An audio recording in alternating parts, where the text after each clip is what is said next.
नमस्कार, जय हिंद। जीएम के ऑनलाइन क्लासेज यूट्यूब चैनल में आप सभी का स्वागत है। रोज़ हम आपके लिए जीके की प्रैक्टिस कराते हैं। आप भी प्रैक्टिस कीजिए और देखिए कितने प्रश्न सही होते हैं। चलो शुरू करते हैं। अभी तक आपने चैनल को सब्सक्राइब नहीं किया तो प्लीज़ सब्सक्राइब कर लें और प्लीज़ वीडियो को लाइक ज़रूर कीजिए। आज हम आपको भारत के संविधान सभा के कुछ महत्वपूर्ण प्रश्न बताएंगे। ऐसे जो महत्वपूर्ण प्रश्न हैं वह हर प्रतियोगी परीक्षा में ज़रूर पूछे जाते हैं, तो उन प्रश्नों की जानकारी के लिए आपको वीडियो ज़रूर देखें और वीडियो को एंड तक ज़रूर देखें। तो भारतीय संविधान सभा तथा संविधान का निर्माण। संविधान निर्माण की प्रथम मांग बाल गंगाधर तिलक द्वारा 1895 में स्वराज विधेयक द्वारा की गई। 1916 में होम रूल लीग आंदोलन चलाया, जिसमें घरेलू शासन संचालन की मांग अंग्रेज़ों से की गई। और 1922 में गांधी जी ने संविधान सभा और संविधान निर्माण की मांग पर कई तरीके कहा कि जब भी भारत को स्वाधीनता मिलेगी, भारतीय संविधान का निर्माण भारतीय लोगों के अनुकूल ही किया जाएगा। अगस्त 1928 में नेहरू रिपोर्ट बनाई गई, जिसकी अध्यक्षता पंडित मोतीलाल नेहरू ने की और इसका निर्माण बम्बई में किया गया। ब्रिटिश भारत का पहला लिखित संविधान बनाया ब्रिटिश के अंतर्गत, जिसमें मौलिक अधिकारों, अल्पसंख्यकों के अधिकारों तथा अखिल भारतीय संघ एवं डोमिनियन स्टेट के प्रावधान रखे गए। और इसका सबसे प्रबलतम विरोध है मुस्लिम लीग और रियासतों के राजाओं द्वारा किया गया। 1929 में जवाहरलाल नेहरू की अध्यक्षता में कांग्रेस का लाहौर सम्मेलन हुआ, जिसमें पूर्ण स्वराज्य की मांग की गई। और 1936 में कांग्रेस का फैजलपुर सम्मेलन आयोजित किया गया, जिसमें कांग्रेस के मंच से पहली बार चुनी हुई संविधान सभा द्वारा संविधान निर्माण की मांग की गई।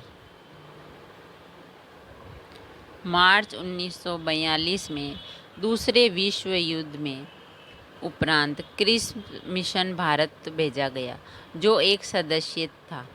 इसने युद्ध के बाद भारत में उत्तरदायी शासन की मांग की और मानने का वचन दिया, लेकिन यहाँ भी इसको अवधारणाएं रखी गई, जिसे कांग्रेस लीग और गांधी जी ने नामंजूर कर दिया तथा गांधी जी ने इस मिशन को पोस्ट डेटेड चेक की संज्ञा दी। अंग्रेज एक ऐसा दिवालिया बैंक है जो भविष्य में कभी भी फेल हो सकता है। भारत में शासन की अव्यवस्था को देखते हुए तत्कालीन वायसराय लॉर्ड लिवेवल ने जून 1945 में शिमला में सर्वदलीय बैठक बुलाई, जो किसी भी तार्किक नतीजे पर नहीं पहुंची। इस सम्मेलन को शिमला सम्मेलन का नाम दिया गया। तो फ्रेंड्स, भारत का जो संविधान था उसके बारे में हम महत्वपूर्ण प्रश्नों की जानकारी प्राप्त करते हैं। पहले हमने भारतीय संविधान में क्या हुआ, किस प्रकार हुआ, तो वो जाना। अब हम उसके महत्वपूर्ण प्रश्न जानते हैं। तो भारत के संविधान के अति महत्वपूर्ण प्रश्न। चलते हैं प्रश्न की ओर। आपका पहला प्रश्न है, संविधान सभा के विचार का औपचारिक रूप से प्रतिपादन किसके द्वारा किया गया? संविधान सभा के विचार का औपचारिक रूप से प्रतिपादन किसके द्वारा किया गया? संविधान सभा के विचार का औपचारिक रूप से प्रतिपादन किया गया M.N. राय के द्वारा। M.N. राय के द्वारा किया गया। संविधान सभा के विचार का औपचारिक रूप से प्रतिपादन M.N. राय के द्वारा किया गया। आपका दूसरा प्रश्न है, संविधान सभा को किसने मूर्त रूप प्रदान किया? संविधान सभा को किसने मूर्त रूप प्रदान किया? संविधान सभा को पंडित जवाहरलाल नेहरू जी ने मूर्त रूप प्रदान किया था? पंडित जवाहरलाल नेहरू ने।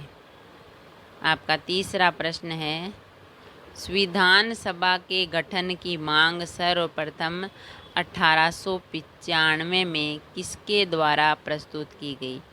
संविधान सभा के गठन की मांग सबसे पहले 1895 में किसके द्वारा प्रस्तुत की गई? संविधान सभा के गठन की मांग सर्वप्रथम 1895 में बाल गंगाधर तिलक के द्वारा प्रस्तुत की गई। बाल गंगाधर तिलक के द्वारा प्रस्तुत की गई। आपका चौथा प्रश्न है, भारत की संविधान सभा गठित करने का आधार क्या था? भारत की संविधान सभा गठित करने का आधार क्या था? भारत की संविधान सभा गठित करने का आधार था cabinet mission 1946। Cabinet mission plan 1946 था भारत की संविधान सभा गठित करने का आधार। आपका पांचवा प्रश्न है, भारत की संविधान सभा किसके अनुसार गठित की गई? भारत की संविधान सभा किसके अनुसार गठित की गई? भारत की संविधान सभा कैबिनेट मिशन योजना के अनुसार गठित की गई। भारत की संविधान सभा कैबिनेट मिशन योजना के अनुसार गठित की गई। आपका छठा प्रश्न है, सन 1936 में भारतीय राष्ट्रीय कांग्रेस द्वारा संविधान सभा के गठन की मांग कहाँ पर हुए अधिवेशन में रखी गई? सन 1936 में भारतीय राष्ट्रीय कांग्रेस द्वारा संविधान सभा के गठन की मांग कहाँ पर हुए अधिवेशन में रखी गई? सन 1936 में भारतीय राष्ट्रीय कांग्रेस द्वारा संविधान सभा के गठन की मांग फैजपुर में हुए अधिवेशन में रखी गई थी। आपका सातवां प्रश्न है, संविधान सभा में किस प्रांत का प्रतिनिधित्व सबसे अधिक था? संविधान सभा में किस प्रांत का प्रतिनिधित्व सबसे अधिक था? संविधान सभा में संयुक्त प्रांत का। संविधान सभा में संयुक्त प्रांत का प्रतिनिधित्व सबसे अधिक था। आपका आठवां प्रश्न है, संविधान सभा में किस देशी रियासत के प्रतिनिधि ने भाग नहीं लिया? संविधान सभा में किस देशी रियासत के प्रतिनिधि ने भाग नहीं लिया था? संविधान सभा के मैसूर के।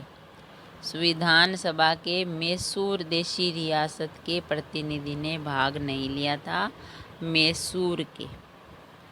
आपका नौवां प्रश्न है, B.R. अम्बेडकर का संविधान सभा में निर्वाचन हुआ था? B.R. अम्बेडकर यानी भीमराव अम्बेडकर का संविधान सभा में निर्वाचन हुआ था। B.R. अम्बेडकर का संविधान सभा में निर्वाचन हुआ पश्चिमी बंगाल से। B.R. अम्बेडकर का संविधान सभा में निर्वाचन हुआ पश्चिमी बंगाल से। आपका 10वां प्रश्न है, भारतीय संविधान को किसने बनाया? भारतीय संविधान को किसने बनाया? भारतीय संविधान को संविधान सभा ने ही बनाया। भारतीय संविधान को संविधान सभा ने बनाया। आपका 11वां प्रश्न है, संविधान सभा के लिए चुनाव कब संपन्न हुए? संविधान सभा के लिए चुनाव कब संपन्न हुए? संविधान सभा के लिए चुनाव 1946 में संपन्न हुए थे। संविधान सभा के लिए चुनाव 1946 में संपन्न हुए थे। आपका 12वां प्रश्न है, भारतीय संविधान सभा की स्थापना कब हुई? भारतीय संविधान सभा की स्थापना कब हुई? भारतीय संविधान सभा की स्थापना हुई 9 दिसंबर 1946 को। भारतीय संविधान सभा की स्थापना हुई 9 दिसंबर 1946 को। आपका 13वां प्रश्न है, संविधान सभा का प्रथम अधिवेशन कहाँ हुआ था?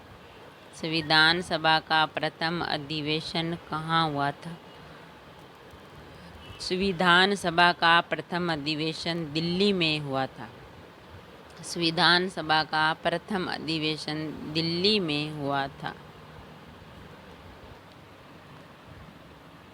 आपका 14वां प्रश्न है, संविधान सभा के उद्घाटन अधिवेशन की अध्यक्षता किसने की? संविधान सभा के उद्घाटन अधिवेशन की अध्यक्षता किसने की थी? संविधान सभा के उद्घाटन अधिवेशन की अध्यक्षता की थी सच्चिदानंद सिन्हा ने। सच्चिदानंद सिन्हा ने संविधान सभा के उद्घाटन अधिवेशन की अध्यक्षता की थी। आपका 15वां प्रश्न है, संविधान सभा का पहला सत्र हुआ। संविधान सभा का पहला सत्र हुआ था। संविधान सभा का पहला सत्र हुआ 9 दिसंबर 1946। 9 दिसंबर 1946। आपका 16वां प्रश्न है, संविधान सभा के अस्थायी अध्यक्ष कौन थे? संविधान सभा के अस्थायी अध्यक्ष कौन थे? संविधान सभा के अस्थायी अध्यक्ष से सच्चिदानंद सिन्हा। सच्चिदानंद सिन्हा थे संविधान सभा के अस्थायी अध्यक्ष।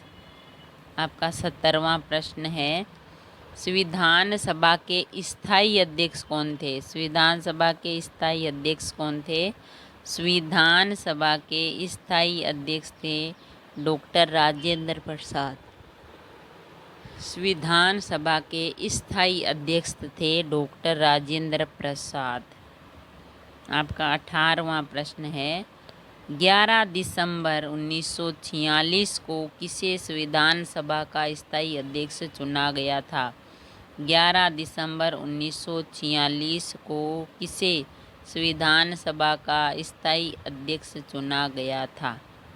11 दिसंबर 1946 को संविधान सभा का स्थायी अध्यक्ष चुना गया था डॉक्टर राजेंद्र प्रसाद को। 11 दिसंबर 1946 को डॉक्टर राजेंद्र प्रसाद को संविधान सभा का स्थायी अध्यक्ष चुना गया था। आपका 19वां प्रश्न है, संविधान सभा के संवैधानिक सलाहकार कौन थे? संविधान सभा के संवैधानिक सलाहकार कौन थे? संविधान सभा के संवैधानिक सलाहकार थे वेनेगल नरसिंह राव। वेनेगल नरसिंह राव थे संविधान सभा के संवैधानिक सलाहकार, वेनेगल नरसिंह राव। आपका 20वां प्रश्न है, संविधान सभा के प्रारूप समिति की नियुक्ति कब की गई? संविधान सभा के प्रारूप समिति की नियुक्ति कब की गई? संविधान सभा के प्रारूप समिति की नियुक्ति 29 अगस्त 1947 को 29 अगस्त 1947 को की गई थी संविधान सभा के प्रारूप समिति की नियुक्ति। आपका 21वां प्रश्न है, भारतीय संविधान सभा की प्रारूप समिति के अध्यक्ष थे। भारतीय संविधान सभा की प्रारूप समिति के अध्यक्ष कौन थे? भारतीय संविधान सभा की प्रारूप समिति के अध्यक्ष थे doctor B.R. Ambedkar. Doctor B.R. Ambedkar भारतीय संविधान सभा की प्रारूप समिति के अध्यक्ष थे। आपका 22वां प्रश्न है, संविधान की प्रारूप समिति के समक्ष प्रस्तावना का प्रस्ताव किसने रखा? संविधान की प्रारूप समिति के समक्ष प्रस्तावना का प्रस्ताव किसने रखा? संविधान की प्रारूप समिति के समक्ष प्रस्तावना का प्रस्ताव रखा पंडित जवाहरलाल नेहरू ने। संविधान की प्रारूप समिति के समक्ष प्रस्तावना का प्रस्ताव रखा पंडित जवाहरलाल नेहरू ने। आपका 23वां प्रश्न है, संविधान सभा में सभी निर्णय किस आधार पर लिए गए? संविधान सभा में सभी निर्णय किस आधार पर लिए गए? संविधान सभा में सभी निर्णय सहमति और समायोजन के आधार पर लिए गए। संविधान सभा में सभी निर्णय सहमति और समायोजन के आधार पर लिए गए। आपका 21वां प्रश्न है, भारतीय संविधान सभा की संघीय समिति के अध्यक्ष कौन थे? भारतीय संविधान सभा की संघीय समिति के अध्यक्ष कौन थे? भारतीय संविधान सभा की संघीय समिति के अध्यक्ष थे पंडित जवाहरलाल नेहरू। भारतीय संविधान सभा की संघीय समिति के अध्यक्ष थे पंडित जवाहरलाल नेहरू। आपका 22वां प्रश्न है, भारत को एक संविधान देने का प्रस्ताव संविधान सभा द्वारा पारित किया गया। भारत को एक संविधान देने का प्रस्ताव संविधान सभा द्वारा पारित किया गया था। भारत को एक संविधान देने का प्रस्ताव संविधान सभा द्वारा 22 जनवरी 1947 को पारित किया गया। 22 जनवरी 1947 को पारित किया गया। आपका 26वां प्रश्न है, संविधान निर्मात्री सभा में राष्ट्र ध्वज संबंधी तदर्थ समिति के अध्यक्ष थे। संविधान निर्मात्री सभा में राष्ट्र ध्वज संबंधी तदर्थ समिति के अध्यक्ष थे। संविधान निर्मात्री सभा में राष्ट्र ध्वज संबंधी तदर्थ समिति के अध्यक्ष थे डॉक्टर राजेंद्र प्रसाद। डॉक्टर राजेंद्र प्रसाद। आपका 27वां प्रश्न है, भारत की संविधान सभा ने किस तिथि को राष्ट्रीय ध्वज को अपनाया? भारत की संविधान सभा ने किस तिथि को राष्ट्रीय ध्वज को अपनाया?